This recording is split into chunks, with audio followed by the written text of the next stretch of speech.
I am Tyler, 34 years old, and I never thought my career as a real estate attorney would prepare me for defending my own home against my family. 5 years ago, I purchased a fixer-upper that I poured my heart savings and countless weekends into renovating. When my parents called requesting a family meeting at my house, I expected good news, maybe retirement plans or a family vacation. Instead, they dropped a bombshell that shattered our relationship. Before I continue this story, let me know where you are watching from in the comments below. Hit that like button and subscribe to support more real stories like mine about standing up for yourself when family crosses the line. Growing up in suburban Michigan, our family appeared normal from the outside. We lived in a modest 3-bedroom home in a neighborhood filled with similar houses and families. My parents, Richard and Linda, worked steady jobs, dad as a factory supervisor and mom as an elementary school administrative assistant. We never had extravagant things, but we had enough. From my earliest memories, however, there was always a clear favorite in our household. My younger brother, Kevin, 4 years my junior, somehow always managed to get the better end of every situation. When we were kids, his birthday parties featured bounce houses and professional entertainers, while mine typically consisted of pizza and a movie. For Christmas, Kevin would receive the latest gaming console or expensive electronics, while I would get practical items like clothes or school supplies. I never understood what created this disparity. Maybe it was because Kevin was more outgoing and charismatic, always putting on performances and making people laugh.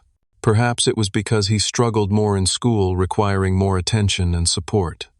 Whatever the reason, the pattern continued throughout our childhood and teenage years. When it came time for college, I received minimal financial support from my parents. They contributed about $5,000 total over 4 years, claiming they simply could not afford more.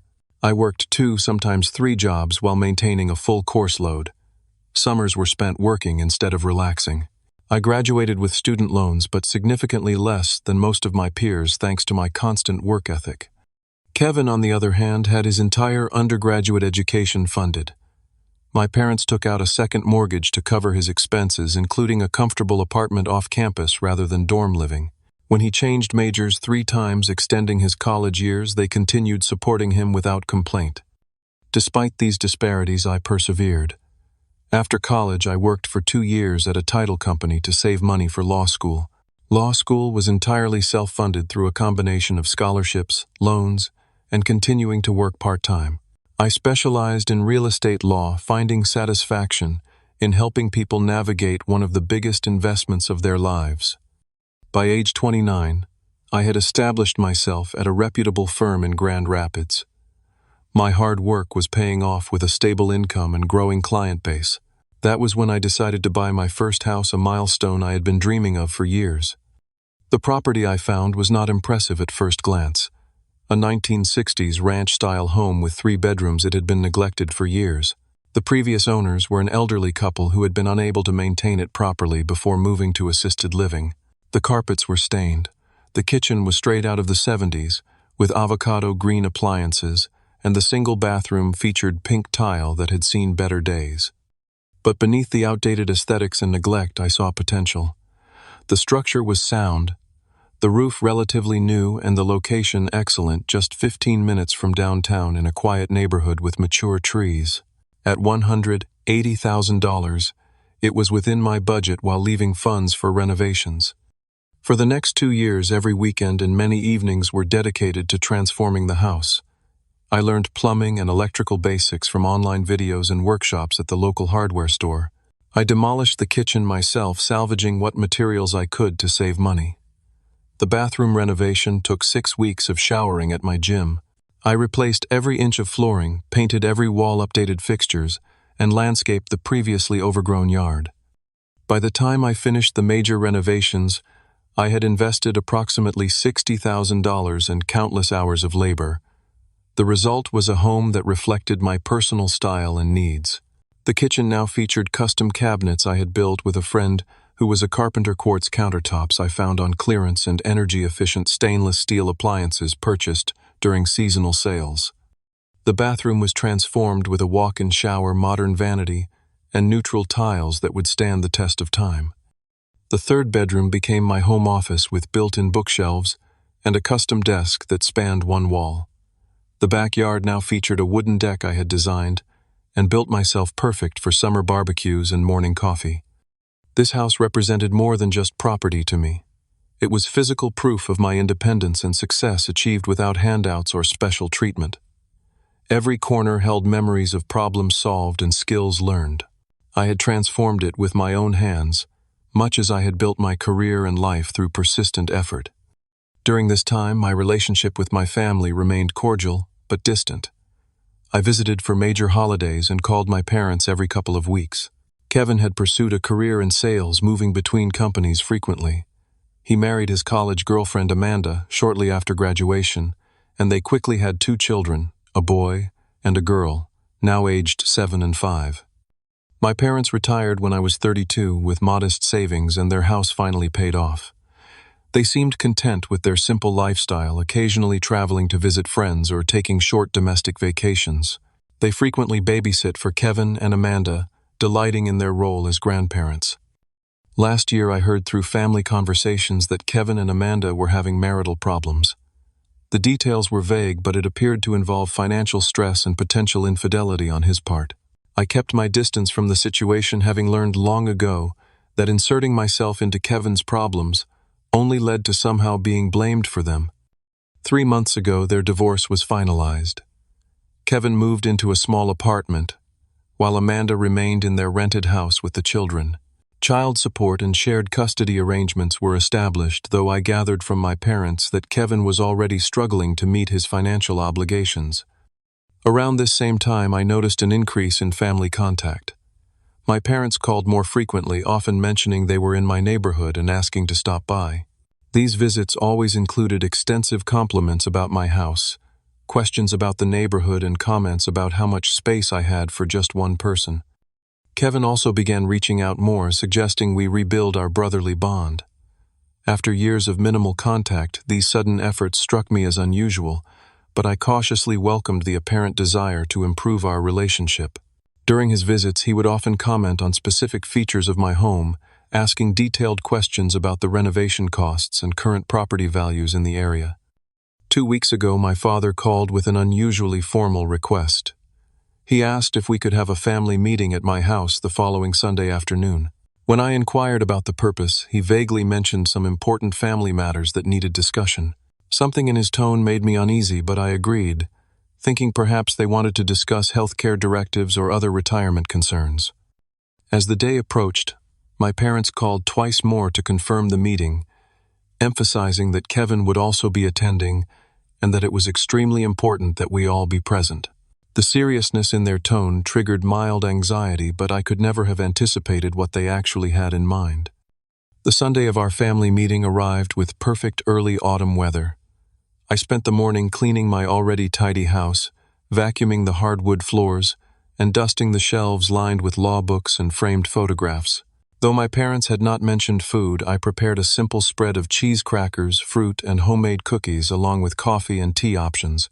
I wanted everyone to feel comfortable despite my lingering unease about the mysterious agenda. At precisely 2 in the afternoon, the doorbell rang. I opened the door to find not just my parents and Kevin, but also his 2 children, Ethan and Sophie. This was unexpected, as no one had mentioned the kids would be joining us. Kevin stood behind them with an overnight bag slung over his shoulder, as though they were planning to stay. My mother hugged me tightly. "Your home looks absolutely beautiful, Tyler. You have done such amazing work here," she said, her eyes scanning the entryway and living room beyond. My father clapped me on the shoulder with unusual enthusiasm. "Son, this place gets better every time we visit. You have created something special here." Kevin guided his children inside, not meeting my eyes directly. "Kids, this is Uncle Tyler's house. What do you think?" 7-year-old Ethan looked around with wide eyes. "It is bigger than our apartment." 5-year-old Sophie nodded in agreement. "Do you have a playroom, Uncle Tyler?" Before I could answer, Kevin interjected. "Maybe you will have your own rooms here someday. Would you like that?" The comment struck me as odd, but I brushed it aside, attributing it to casual conversation. I showed everyone to the living room, where I had arranged seating and placed the refreshments on the coffee table. The children immediately gravitated toward the cookies, while the adults settled into the couches and armchairs. "So what is this important family discussion about?" I asked, pouring coffee for my parents and offering Kevin a drink. My father cleared his throat and sat up straighter, adopting what I recognized as his business meeting posture from when he would practice presentations at home during his working years. We thought it would be best to discuss this all together as a family unit.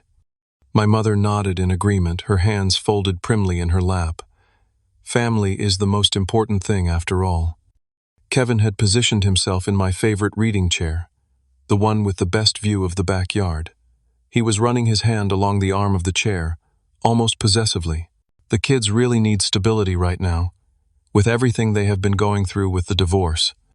I noticed him exchanging glances with my parents, a look of shared understanding passing between them that excluded me. The atmosphere in the room had shifted from casual family gathering to something more formal and tense. My father kept straightening his shirt collar, a nervous habit from his working days, when he was about to deliver difficult news to his team. "Tyler," my mother began, "you have done so well for yourself. Your career is thriving, and this house is absolutely wonderful. We are so proud of how you have established yourself," my father added, though his tone lacked the warmth such a statement should carry. Kevin nodded along then, said, "Not everyone has been as fortunate, though. Some of us have had some setbacks." My parents looked at Kevin with such sympathy that I felt a twist of discomfort in my stomach. I had seen this dynamic countless times growing up, the rallying around Kevin whenever he faced consequences of his own making. "These past few months have been very challenging," my mother said, reaching over to pat Kevin's knee. "With the divorce and having to move out of his house, Kevin has been struggling to provide the kind of home his children deserve." My father nodded solemnly. "Family legacies and supporting the next generation are what truly matter in life. Property is just property, but what we do with it can make all the difference for our loved ones." Kevin jumped in. "The apartment I am renting barely has room for the three of us when I have the kids. Ethan and Sophie are sharing a tiny bedroom. It is no way for children to live." The children, who had been quietly eating cookies and seemingly ignoring the adult conversation, perked up at the mention of their names. "I want my own room," Ethan declared, "with space for my Lego table." Sophie nodded enthusiastically. "And I want pink walls and a princess bed." Kevin smiled at his children, then looked pointedly around my living room. A house like this would give them exactly what they need: room to grow and be happy. The direction of the conversation was becoming clearer, sending a chill down my spine. My father suggested we all move to the dining room table to discuss matters properly. As we relocated, I noticed Kevin taking a detour through the hallway, opening doors and peering into rooms as if conducting an inspection. The children followed him, pointing at things and whispering. Once we were all seated at the dining table, my father folded his hands in front of him like he was about to begin a formal meeting. My mother sat beside him, nervously adjusting her necklace. Kevin positioned the children on either side of him, an obvious visual reminder of his parental status. "Tyler," my father began in a tone that tried and failed to sound casual, "we have been discussing as a family how we might address Kevin's housing situation in a way that benefits everyone." My mother jumped in. "We believe we have come up with the perfect solution that keeps property in the family while providing for the next generation." Kevin nodded eagerly, his eyes not meeting mine but instead continuing to scan the dining room, assessing it like a property he was considering purchasing. The uncomfortable feeling in my stomach intensified as I realized they had been planning this conversation for some time, coordinating their approach. The frequency of their recent visits took on new meaning, as did their unusual interest in my home's features and value. They had been evaluating my house not with admiration but with calculation. "What exactly are you suggesting?" I asked, though I was beginning to suspect the answer. My father looked at my mother, then at Kevin, before turning back to me with what he clearly thought was a reasonable expression. "We believe the most sensible solution would be for you to give this house to Kevin and the children." I am sorry, what I asked, certain I had misheard. The dining room suddenly felt airless, as though all oxygen had been sucked out in an instant. My father maintained his business-like demeanor. "We think you should sign over your house to Kevin. He needs a stable home for the children, and you are in a position to provide that." This house would be perfect for them, my mother added, gesturing around the dining room. 3 bedrooms, the nice backyard for the children to play in the excellent school district. It makes perfect sense. I stared at them, waiting for someone to crack a smile and reveal this was an elaborate joke. No one did. Instead, Kevin nodded along with my parents' words, while his children began discussing which bedrooms would be theirs. "I want the big one at the end of the hall," Ethan announced. "That is Tyler's master bedroom," my mother told him with an indulgent smile. "But I am sure once Uncle Tyler moves his things out, your daddy can help you set it up however you like." "Moves his things out," I echoed, my voice sounding distant to my own ears. "You cannot be serious. This is my home. I bought it. I renovated it. I paid for it." My father frowned slightly, as though I was being unnecessarily difficult. "Now, Tyler, we understand this would be an adjustment, but family needs to support family. Kevin is going through a difficult time, and he has the children to consider." "And where exactly am I supposed to live?"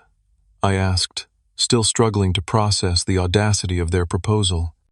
"You could easily find an apartment," my mother suggested brightly. "With your income, it would be no problem at all. You are just one person after all. You do not need all this space." Kevin finally spoke directly to me. "It would only be temporary until I get back on my feet, maybe a year or 2. The casual way he suggested I should surrender my home for a year or 2 struck me as so disconnected from reality that I nearly laughed. I had spent 2 years renovating this house, customizing every detail to my preferences and needs. The idea that I should simply walk away from it because my brother had once again created problems for himself was beyond comprehension. "This is not happening," I said firmly.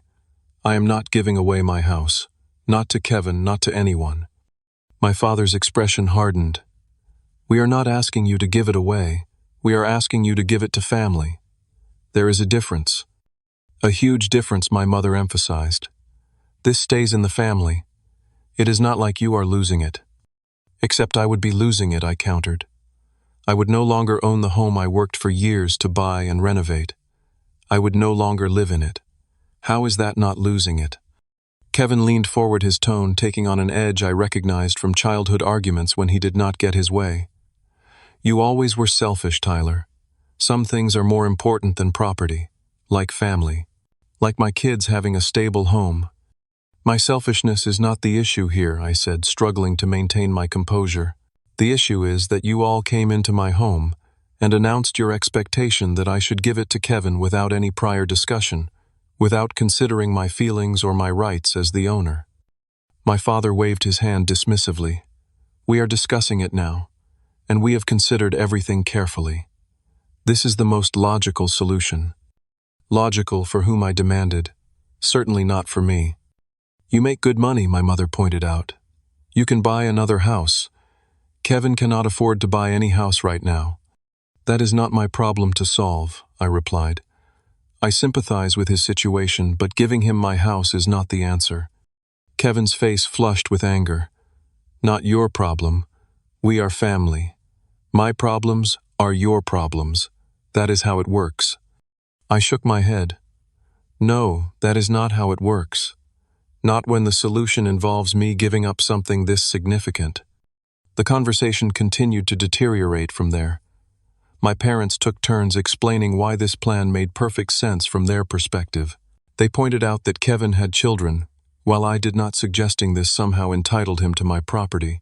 They reminded me of times they had supported me growing up conveniently, forgetting the vast disparity in how they had treated their 2 sons. As the argument escalated, certain revelations emerged that made the situation even more disturbing. Kevin mentioned that he had already told his children they would be moving into a big new house soon. My mother admitted they had spoken to their friend Margaret, a realtor, about the potential transfer of property within the family and what paperwork would be involved. Most shocking was when Ethan innocently asked Daddy, "Can we paint my new room blue like you promised?" "Of course, buddy," Kevin replied. "Once the house is ours, we can make any changes we want."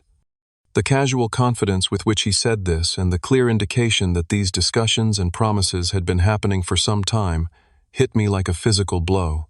This was not a spontaneous suggestion. but a calculated plan they had been developing behind my back for weeks, if not months. "How long have you been planning this?" I asked, my voice quiet with controlled anger. My parents exchanged uncomfortable glances. My father finally answered. "We started discussing options when Kevin's divorce was finalized 3 months ago." 3 months, I repeated. "For 3 months you have been planning to take my house, all while visiting me here, accepting my hospitality, commenting on my renovations." "Do not be dramatic, Tyler," my mother scolded. "No one is taking anything. We are asking you to help your brother during a difficult time." By giving him my house, I clarified. The house I spent years saving for months searching for and 2 years renovating with my own hands. "You are a lawyer," my father said, as though this was relevant. "You understand how property transfers work. It would be simple paperwork for you." I stood up from the table, no longer able to contain my anger. "The simplicity of the paperwork is not the issue. The issue is that you came into my home with the expectation that I would sign it over to Kevin because he needs it more than I do in your estimation. That is not how property ownership works. That is not how respect works." Kevin stood as well, his face contorted with the familiar expression of thwarted entitlement I remembered from our childhood. "You have always been like this. Always keeping score. Always holding back from helping family. I have children, Tyler. Does that mean nothing to you?" "Your children are not my responsibility," I replied calmly. "And your housing situation is not my problem to solve, especially not at the cost of my own home." My mother began to cry, a tactic I had seen countless times when family disagreements did not go her way. "I cannot believe you would be so cruel to your own brother and his innocent children." My father stood and put his arm around her. "I think we should leave. Clearly, Tyler needs time to think about his priorities and what family really means." Kevin gathered his children, who looked confused by the tension in the room. "Come on, kids. Uncle Tyler needs some time to think about whether he wants to be part of this family." As they moved toward the door, my father turned back to me. "We will talk again when you have had time to consider what is right. I raised you better than this, Tyler."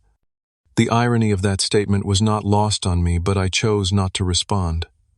Instead, I held the door open as they filed out, Kevin pausing at the threshold to deliver one final jab. "I always knew you were selfish, but I never thought you would put a house before your own family," he said. "Think about my kids, Tyler. If not for me, then for them." When the door closed behind them, the silence in my house felt deafening. I returned to the dining room and mechanically cleared away the untouched food and drinks, my mind replaying the surreal conversation. It seemed impossible that my family had actually expected me to simply hand over my home because Kevin needed it more in their estimation.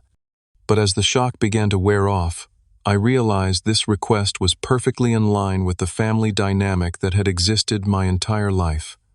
Kevin's needs always came first. Kevin's problems were always more important. The only difference was the scale of what they were asking for this time. The first night after the family meeting, I barely slept. I sat in my living room until dawn, looking around at the space I had created, remembering the countless hours of work that went into each detail. The built-in bookshelf that had taken 3 weekends to construct. The hardwood floors I had refinished by hand, sanding until my arms ached. The kitchen backsplash I had installed tile by tile. This house was more than property to me. It was a physical manifestation of my hard work, independence, and personal achievement.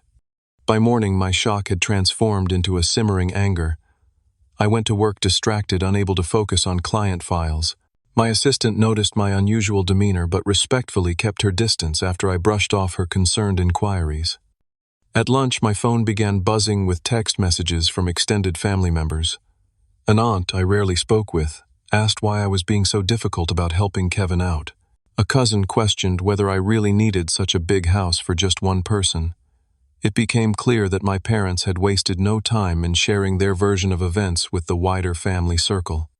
By evening, my voicemail was full of messages. My mother had called 3 times, each message more emotional than the last, varying between guilt trips about family obligation and thinly veiled suggestions that I was being selfish. My father's single message was curt. stating simply that we needed to resolve this situation like adults. Kevin had texted repeatedly throughout the day, his messages growing increasingly hostile. The kids are devastated. They were so excited about their new rooms. How can you sleep at night knowing your niece and nephew are crammed into a tiny apartment while you have empty bedrooms? You always were the selfish one. Some things never change. I did not respond to any of the messages, needing time to process my thoughts and determine the best path forward. That night around 9:30, I heard a car door slam outside my house. Peering through the blinds, I recognized Kevin's sedan parked across the street. He sat inside for nearly 20 minutes, engine off, just watching my house. Eventually, he drove away without approaching. The incident left me feeling unsettled and somewhat violated. The following day brought more of the same. Colleagues at work noticed my distraction. Martin, a fellow attorney who specialized in family law, pulled me aside after a meeting. "You seem off, Tyler. Everything okay?"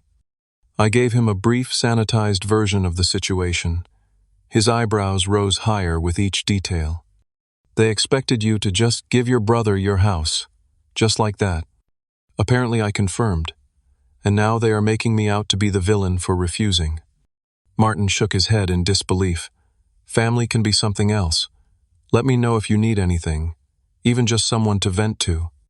I appreciated his support, but I was still processing too much to delve deeper into the conversation.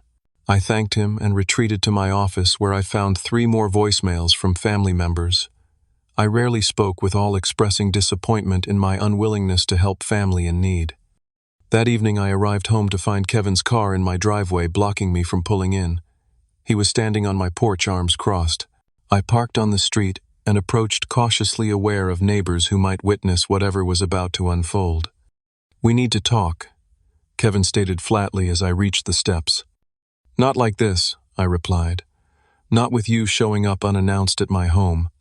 Our parents raised us to value family above all else," he said, ignoring my response. "I have always looked up to you, Tyler. I thought you were someone who understood what matters." "What matters is respect," I countered.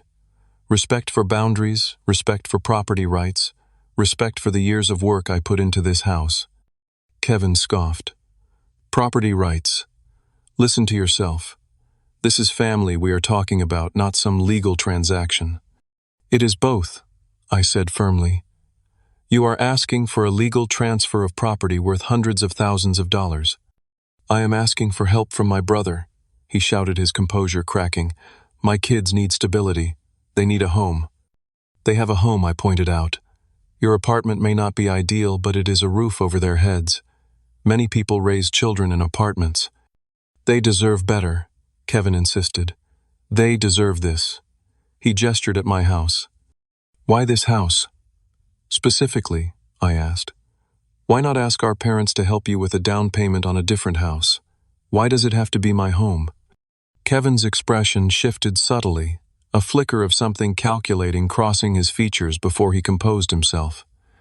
"This neighborhood is perfect for the kids. The schools are excellent. It is close to our parents for childcare help." His answer seemed rehearsed, lacking genuine emotion. I pushed further. "If our parents are so concerned about your housing situation, why are not they offering solutions? They own their home outright. They could sell it and help you buy something." Kevin's face flushed. "Their house is their retirement security. They cannot just give that up." "But I should give up my house," I challenged. "My home is somehow less important than theirs." "You do not have kids," he exclaimed, as though this was the ultimate trump card. "What do you need all this space for?" Before I could respond, a neighbor walking his dog slowed his pace, clearly interested in our increasingly heated exchange. I lowered my voice. "This conversation is over, Kevin. Please leave my property." "Our parents were right," he spat. "You have always been selfish, always looking out for number one. Leave now, or I will call the police and report you for trespassing," I said calmly. He glared at me for a long moment before stalking back to his car. As he pulled away, he rolled down his window and shouted, "This is not over, Tyler." The confrontation left me shaken. Kevin's behavior seemed excessive, even for him, suggesting there was more to this situation than simply needing a larger home for his children. His reaction to my suggestion that our parents could sell their house was particularly telling. There was a deeper agenda at work, and I was determined to uncover it. The next morning, I installed a security camera at my front door, linking it to an app on my phone.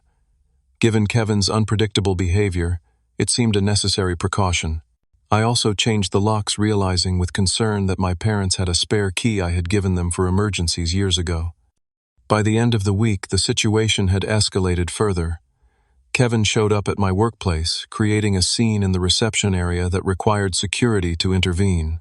He told anyone who would listen that I was denying housing to my niece and nephew out of spite.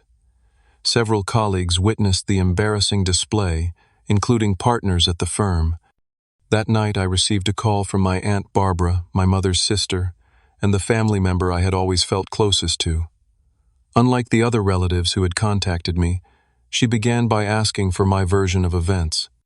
I explained everything in detail, including the ambush nature of the family meeting and the subsequent harassment. "That does not sound like the full story I heard from your mother," Aunt Barbara said thoughtfully. "She made it sound like you had previously discussed this arrangement and then suddenly changed your mind." "Absolutely not," I assured her. "The first I heard of this plan was when they announced it in my dining room, having already told the children they would be moving in." Aunt Barbara was quiet for a moment. "You know, Tyler, something similar happened years ago with your grandmother's jewelry. Your mother told everyone that your grandmother had promised certain pieces to Kevin's wife as wedding gifts, when in fact no such conversation had ever occurred. Your grandmother was quite upset about it." This revelation added another layer to my understanding of the situation. The pattern of behavior extended beyond my immediate family dynamic and suggested a troubling willingness to misrepresent reality to achieve desired outcomes. "What should I do, Aunt Barbara?" I asked, grateful for a family member who seemed to understand my position. "Protect yourself," she advised without hesitation. "I love your parents and Kevin, but this behavior is not acceptable. You need to establish clear boundaries and possibly seek legal protection." Her words reinforced what I had already been considering. After we ended the call, I sat at my desk and began researching options for protecting my property from future claims or pressure. As a real estate attorney, I was familiar with various forms of property ownership and transfer restrictions, but I had never thought I would need to apply this knowledge to protect my home from my own family. The following day brought another disturbing development. I received an email from a local realtor confirming an appointment to evaluate my home for a potential listing. I had made no such appointment.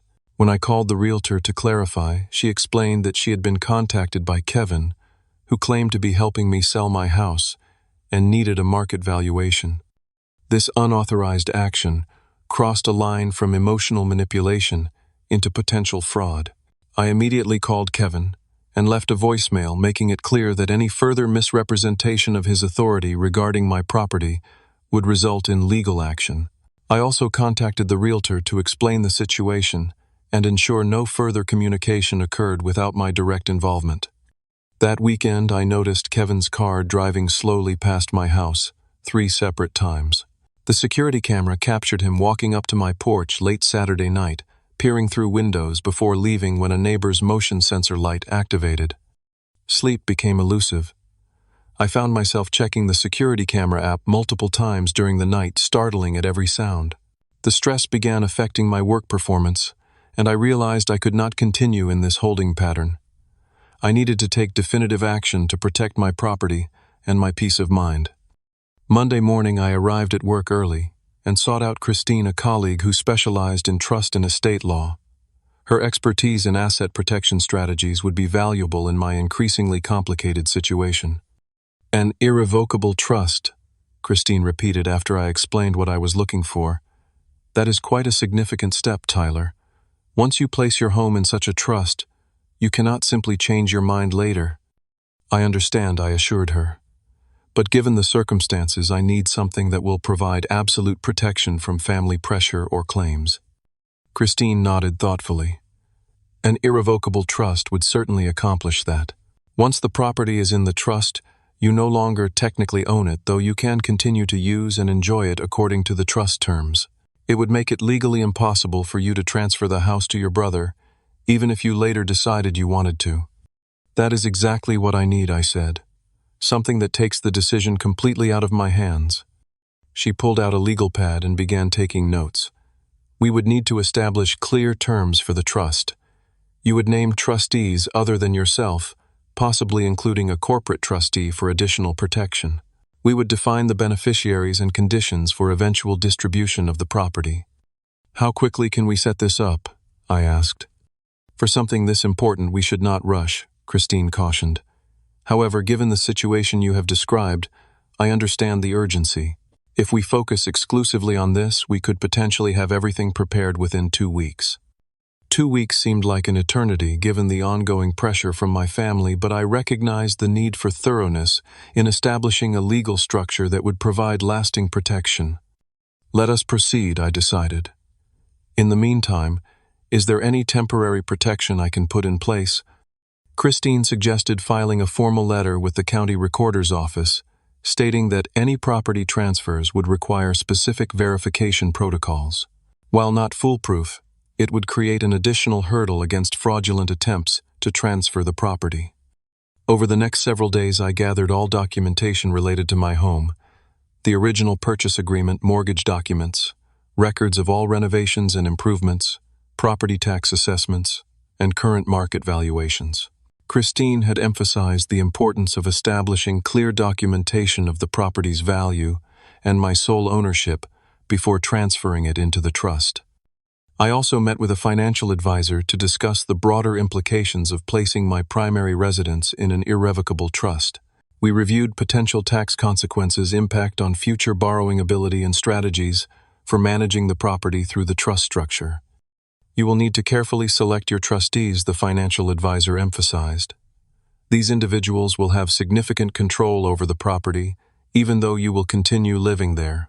They need to be people you trust implicitly, who cannot be pressured by your family. I considered my options carefully.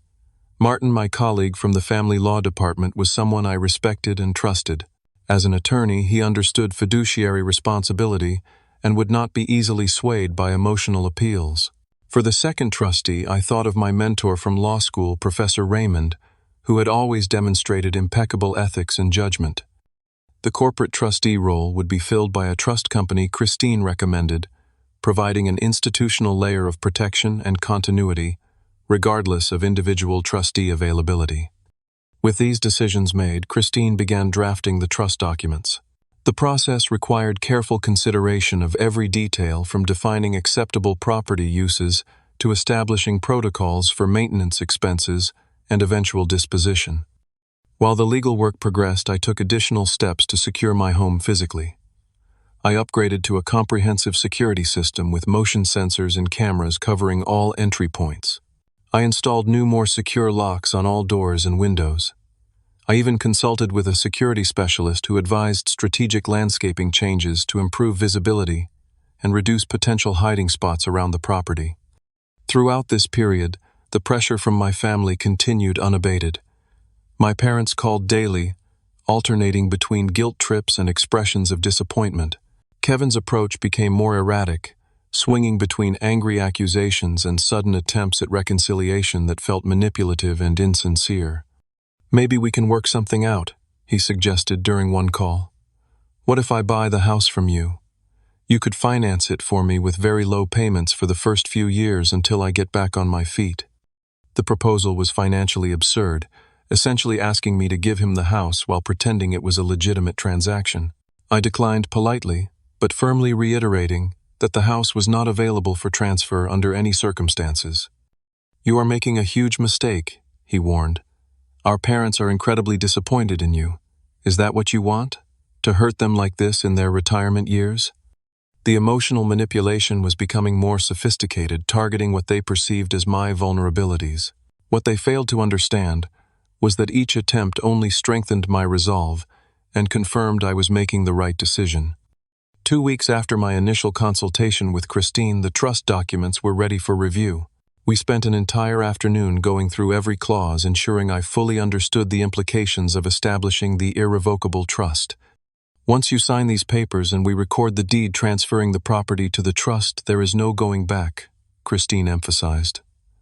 "The house will no longer be yours to sell or give away. You will be a beneficiary of the trust with the right to live in the property, but the trustees will have legal control. I understand completely, I assured her. That is exactly the protection I need. The following day, Martin and Professor Raymond joined us to review their responsibilities as trustees. Both had agreed to serve in this capacity after hearing a summarized version of the situation. The corporate trustee representative participated via video conference, explaining their role in maintaining trust records and ensuring compliance with all legal requirements. As we finalized the preparations, I felt a growing sense of relief. For the first time since the disastrous family meeting, I was taking proactive steps rather than merely reacting to my family's demands and manipulations. The trust would create an immovable barrier against their pressure, one that could not be overcome by guilt trips or emotional appeals. The day we signed the trust documents and filed the new deed, I felt as though a weight had been lifted. The house was now legally held by the Tyler Bennett Residential Trust, with clear provisions for my continued residence and eventual disposition of the property, according to my wishes, not anyone else's demands. Christine provided me with formal letters to send to my family members explaining in legal terminology that the property had been placed in an irrevocable trust and was no longer available for transfer under any circumstances. The letters were carefully worded to be factual rather than confrontational, simply stating the new legal reality. Now what I asked Christine as we left the county recorder's office. Now you invite them to a meeting, she suggested, on neutral ground, not in your home, and I strongly recommend having legal representation present. The prospect of another family confrontation was daunting, but I recognized the necessity of formally communicating the new situation. It was time to reclaim control of the narrative and establish clear boundaries for moving forward. I selected a private dining room at a local restaurant for the meeting, somewhere public enough to discourage extreme behavior, but private enough for a candid conversation. I invited my parents and Kevin via formal email, stating only that I wished to discuss the house situation and reach a resolution. I did not mention the trust or my attorney's presence, wanting to ensure they would actually attend. To my surprise, they all accepted promptly. Perhaps they thought I had reconsidered their proposal. Perhaps they saw this as an opportunity to apply renewed pressure in a public setting where I might feel uncomfortable creating a scene. Whatever their reasoning, the meeting was set for Saturday afternoon. I arrived 30 minutes early with Martin, who had agreed to attend as both my attorney and as one of the trustees. We selected seats facing the door and arranged the table so that water glasses and bread baskets would not obstruct the recording device Martin had brought. Michigan being a one-party consent state for recordings, we were within our legal rights to document the conversation without informing the others. My parents arrived precisely on time, looking somber but determined. Kevin arrived 3 minutes later, his expression shifting from confidence to confusion when he spotted Martin sitting beside me. "Who is this?" he demanded immediately. "This is Martin Greenberg, my attorney, and a trustee of my residential property trust," I replied calmly. "He is here in both capacities today." My father's eyebrows shot up. "Trustee, what are you talking about, Tyler?" "Please sit down," I gestured to the chairs across from us. "I will explain everything." My mother glanced nervously at Martin. "Is this really necessary? Having a lawyer at a family discussion?" "Given the nature of our last family discussion, yes, I believe it is," I replied. Once they were seated, I wasted no time getting to the point. 2 weeks ago, I established an irrevocable trust and transferred my home into it. The trust has 3 trustees. Martin here, my law school mentor, Professor Raymond and Midwest Trust Company, as the corporate trustee. I am the primary beneficiary with lifetime residential rights. Kevin's face flushed with anger. "What does that legal gibberish mean?" Martin answered for me. "It means that Tyler no longer personally owns the house. It is owned by the trust. By the terms of the trust agreement, the property cannot be sold, transferred, or otherwise disposed of except under very specific conditions that do not include transferring it to family members." "You cannot do that," Kevin exclaimed, his voice rising. "That is our family home." "Actually, he absolutely can do that, and he has," Martin replied evenly. "And I must correct you on one point. It is not your family home. It was Tyler's personal property purchased with his own funds and is now held in trust for his benefit. My father leaned forward, his business negotiation face firmly in place. Surely this can be undone. Trusts can be dissolved. Not this type, Martin explained. As the name suggests, an irrevocable trust cannot be revoked once established. The property will remain in trust according to the terms established in the trust document. Tyler, my mother said, her voice trembling with either genuine emotion or a practiced performance, why would you do this? Why would you make it impossible to help your brother? I did this because I was left with no choice, I replied. After our last meeting, it became clear that the pressure to transfer my home to Kevin would continue indefinitely. This provides a definitive resolution to the matter. Kevin slammed his hand on the table, causing the water glasses to jump. This is ridiculous. You are hiding behind legal tricks to avoid helping family. Martin remained perfectly calm. Mr. Bennett, I would advise moderating your tone and behavior. We are in a public establishment, and outbursts will not help resolve the situation. Who asked you? Kevin snapped at him before turning back to me. You have always been like this, Tyler. Always finding ways to put yourself first. That is not true, I said quietly. In fact, throughout our lives, I have repeatedly stepped aside while you received preferential treatment. This house represents years of my hard work and personal sacrifice. It is the one thing I have not been willing to give up for you. My father shook his head dismissively. Ancient history. We are talking about the present situation. Kevin needs help now. And I would have been willing to help in many ways, I countered. I could have assisted with finding affordable housing. I could have helped with job connections. What I was not willing to do was give up my home. The children need stability, my mother insisted. They need a proper home with a yard and their own rooms. Many children grow up in apartments, I pointed out. The issue here is not really about what the children need. It is about what Kevin wants. Kevin's face contorted with anger. You have no idea what my children need. You do not have kids. You have never had to struggle like I have. Something in his phrasing caught my attention. Struggle like you have, Kevin. You have received support from our parents your entire life. They paid for your college. They helped with your wedding. They babysit your children regularly. What exactly has been your great struggle? You know nothing about my life, he shouted. Do you have any idea how hard it is being divorced, paying child support, trying to maintain 2 households? Those are consequences of your own choices, I replied calmly. Your divorce was not my doing. Your financial situation is not my responsibility to fix, especially not at the cost of my home. My father tried a different approach. Tyler, be reasonable. What Kevin is going through affects all of us as a family. His children are your niece and nephew. Do not you want what is best for them? Of course I do, I agreed. But giving up my home is not the solution. And frankly, I am not convinced that is what this is really about. What is that supposed to mean? Kevin demanded. I leaned forward slightly. Tell me honestly, Kevin. If I had agreed to give you my house, what were your plans for it long term? A flicker of something passed across his face, too quick to identify, but enough to confirm my suspicions. I told you, he said defensively, to provide a stable home for my children. And you would have lived there indefinitely, I pressed. No plans to sell it once you had clear title? Kevin's hesitation was brief but telling. My mother jumped in quickly. Of course he would live there. That was the whole point. But I kept my eyes on Kevin, who could not quite meet my gaze. The property values in my neighborhood have increased significantly since I purchased and renovated. The house is likely worth at least $100,000 more than what I paid originally. That equity would be quite tempting for someone in financial difficulty, would not it? You are being paranoid, Kevin scoffed, but his eyes darted away. Martin cleared his throat. Actually, we took the liberty of checking recent credit reports and court filings.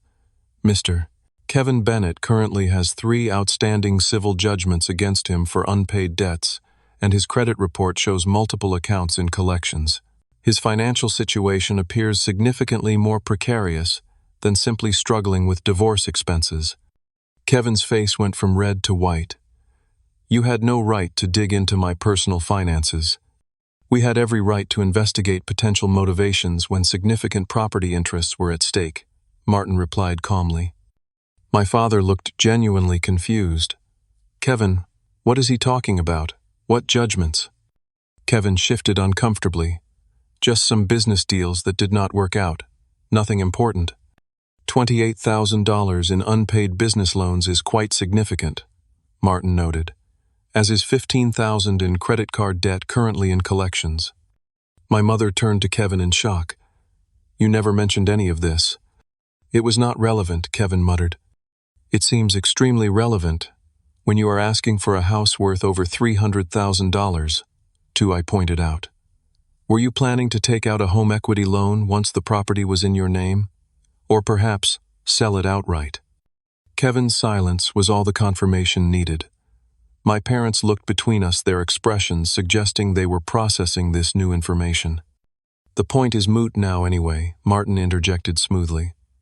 The property is in an irrevocable trust. It cannot be transferred to Kevin or anyone else outside the specific terms of the trust. This is not over, Kevin declared, standing abruptly. There must be a way to break this trust thing. There is not, Martin assured him. And any attempt to contest the trust would only result in significant legal expenses with no possibility of success. We will see about that, Kevin threatened, but his bravado sounded hollow. As he stormed out of the private dining room, my parents remained seated, looking suddenly older and uncertain. We did not know about Kevin's financial problems, my father said quietly. He told us he was managing fine aside from the adjustment to paying child support. Did you ever actually ask him directly about his finances before suggesting he should have my house? I asked. They exchanged uncomfortable glances. We took him at his word, my mother admitted. Just as you have always done, I noted, without malice, simply stating a pattern I had observed throughout our lives. Perhaps we should have asked more questions, my father acknowledged reluctantly. The admission, small as it was, felt like a significant shift. For perhaps the first time they were seeing Kevin's situation with clearer eyes, not automatically accepting his narrative or prioritizing his needs above all else. I hope you understand now why I had to take these steps to protect my property, I said. This was never about refusing to help family. It was about preventing my home from being taken under false pretenses. My mother dabbed at her eyes with a napkin. We never meant to take anything from you, Tyler.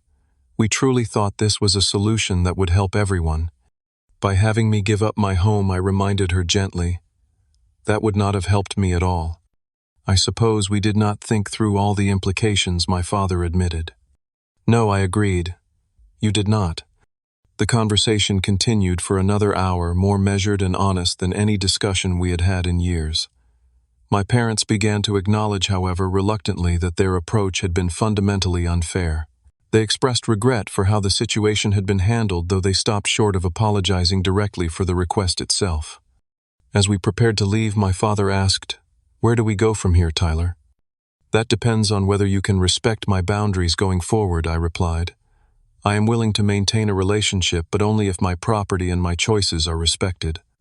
"And Kevin?" my mother asked. "That is up to him," I said honestly. "But I will not tolerate further harassment or attempts to pressure me about my house." They nodded soberly, the reality of the new family dynamic settling in. As Martin and I watched them leave, he commented, "Family situations are always the most complicated. Do you think anything will change?" "With Kevin, probably not," I admitted. "But with my parents, maybe. For the first time, they might be seeing the pattern more clearly.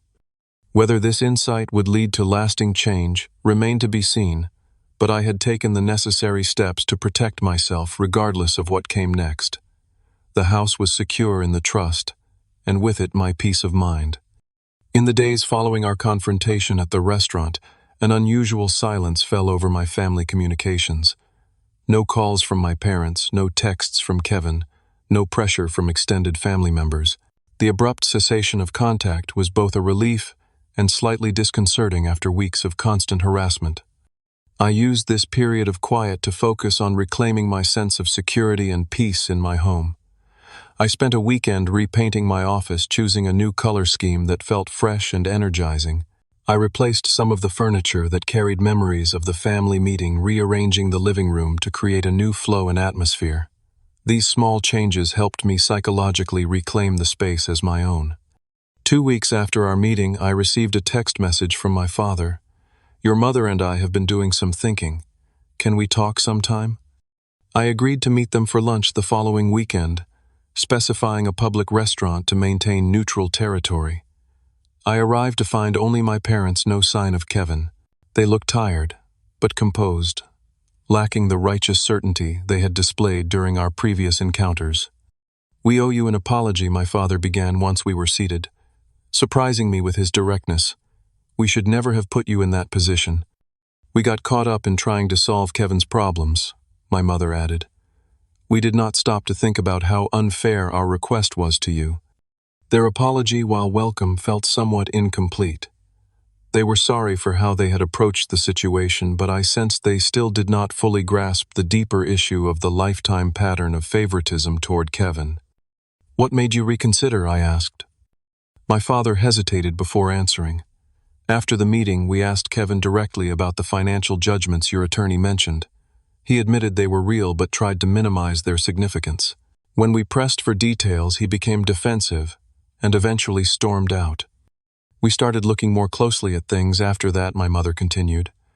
"We spoke with Amanda, who told us Kevin had been hiding financial problems throughout their marriage. Apparently, his spending habits were a major factor in their divorce.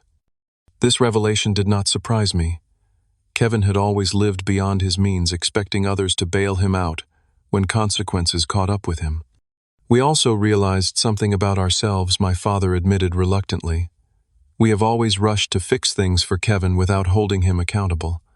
It has not really helped him in the long run." This acknowledgement, however belated, felt significant. It suggested the possibility of a shift in the family dynamic that had defined our relationships for decades. "I appreciate your apology," I said sincerely. "Moving forward, I need to know that my boundaries will be respected." "They will be," my mother promised.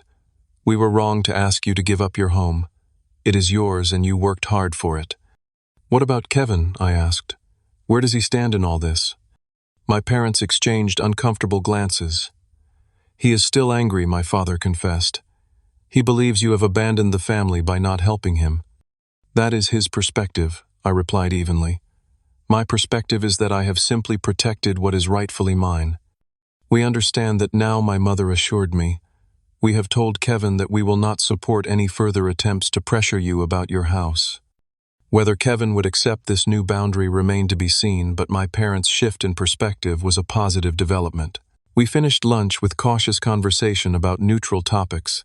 The tension noticeably reduced, though not entirely gone. Over the next 6 months, a new pattern gradually emerged in our family interactions. My parents and I began rebuilding our relationship on more balanced terms. They visited my house occasionally, but these visits now carried a different energy, free from the calculating assessment I had sensed before.